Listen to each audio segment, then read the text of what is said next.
Hey, what's up everybody, this is RaptorDad Gaming, and in this video I'm going to give you some tips and tricks on how to be successful in Growling Sidewinder. Additionally, these tips will carry over to practically any PvP or PvE server, so let's get it started. First and foremost, a lot of your sorties are going to end up like this. Definitely going to need a lot of patience and give yourself some grace to learn. First and foremost, fight the enemy, not your aircraft. I highly recommend taking a look at Chuck's guide for practically any aircraft you're wanting to fly. He does a phenomenal job of breaking down very complex tasks and gives you some recommendations as far as bindings go, as well as some general information on the aircraft itself. So make sure to take a look at that, and I'll make sure to put the link in the description below. Next, I recommend making a simple mission in the mission editor consisting of yourself and a couple aircraft. You can do a cold start so you get your battle rhythm down as far as starting the aircraft, as well as employing munitions so you actually know how to fight when the time comes. From here, you can take a look at PvE servers. I recommend starting in the Hoggett or through the Inferno servers, as these have dynamic campaigns and ultimately they spawn enemy aircraft in at random, which is very useful because sometimes you find yourself flying along in Growling Sidewinder and next thing you know, you're getting jumped by 2 or 3 aircraft.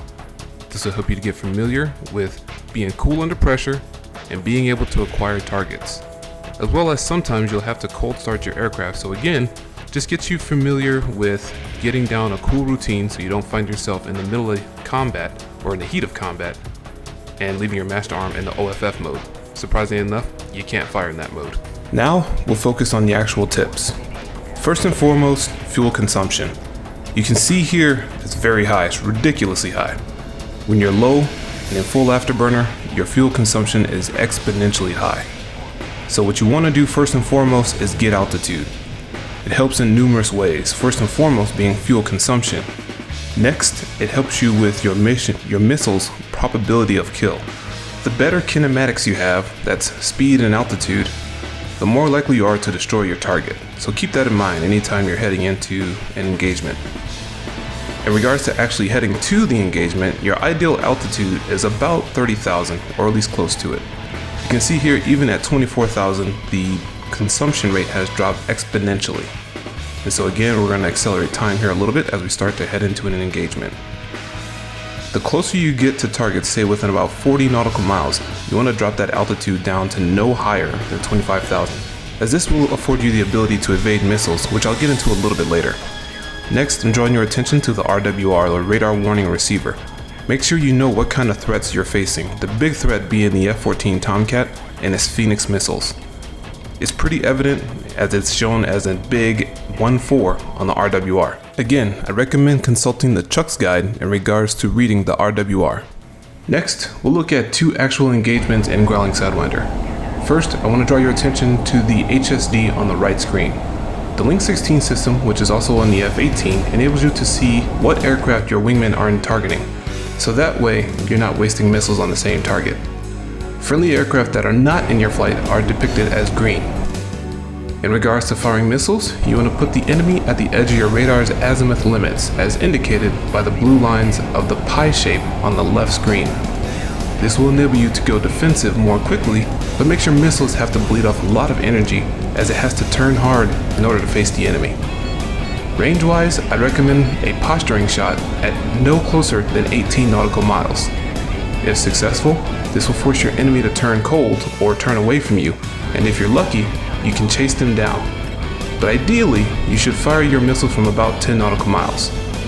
If the target is heading away from you, then you should close to about 4 nautical miles before firing, especially if it's another F-16, as any further away, they will simply outrun the missile. Another tip is to try to fire in Twiz or track while scan mode, as the enemy doesn't get a notification when you fire. The trade-off versus RWIZ or range while scan mode is that it's not as good as picking up targets. So it's something to consider if you know that you should be locking a target, but you simply can't. Lastly, for this section, if you're within about 10 nautical miles, make sure you're looking outside of your cockpit as well, because sometimes the data link simply isn't right.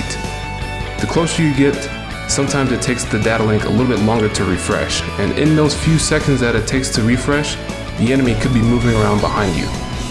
I recommend engaging using the dogfight mode and utilizing the helmet mounted queuing system, or HMX.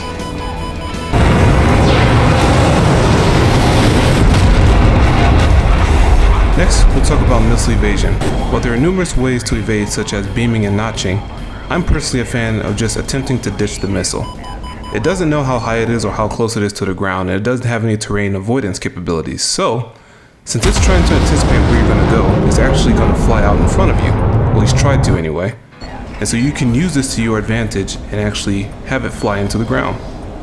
Sometimes you'll have to perform some S-turns in order to bleed off the energy, especially if it's a lot closer. But this is definitely a little bit easier, I personally feel, than trying to beam it.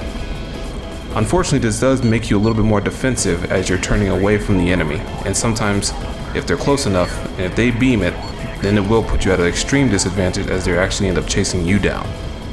Additionally, this doesn't work as well against close-fired phoenixes as they burn for a lot longer and are a lot faster. Alright, we're getting close to the end here, so next we're going to look at breaking contact and returning to base. Again, sometimes you'll find yourself with a trailer just trying to get that last kill on you, and you need to get home. You're likely pretty low on fuel, you're pretty close to bingo, and you just need to get away from the enemy. So if you happen to have a missile left, go ahead and do another posturing shot, doesn't really matter how far away, and then immediately go defensive. This way, it'll hopefully give them something to think about, as they'll have to defend the missile, otherwise they'll still risk getting shot down themselves, and then it gives you the chance to kind of run away from them. Hopefully you've got some friendlies nearby that can help defend as well. After that, immediately start gaining altitude. I'll caveat this with depending upon how close the nearest hostile is. If you're pretty fast, but you have an enemy about 10 nautical miles, then you want to stay low to utilize the terrain around you to help to evade. If they're greater than 20 nautical miles, you're pretty safe, you can go ahead and you're fast.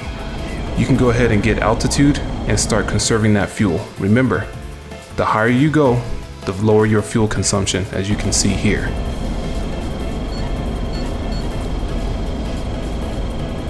Alright, you had an excellent sortie, you got yourself a couple kills, now it's trying to cap it off with landing. This is actually one of the most dangerous times in Growling Sidewinder, just because there's a lot of people and it's difficult to anticipate what they're going to do. So try to get a good sight picture before you land, see if you have to land on one side of the runway. Take a look and see who might be entering the runway from the taxiway as well. The good news is aircraft don't have a reverse feature, so you can aim a little bit behind them if you can see that they're heading in a particular direction.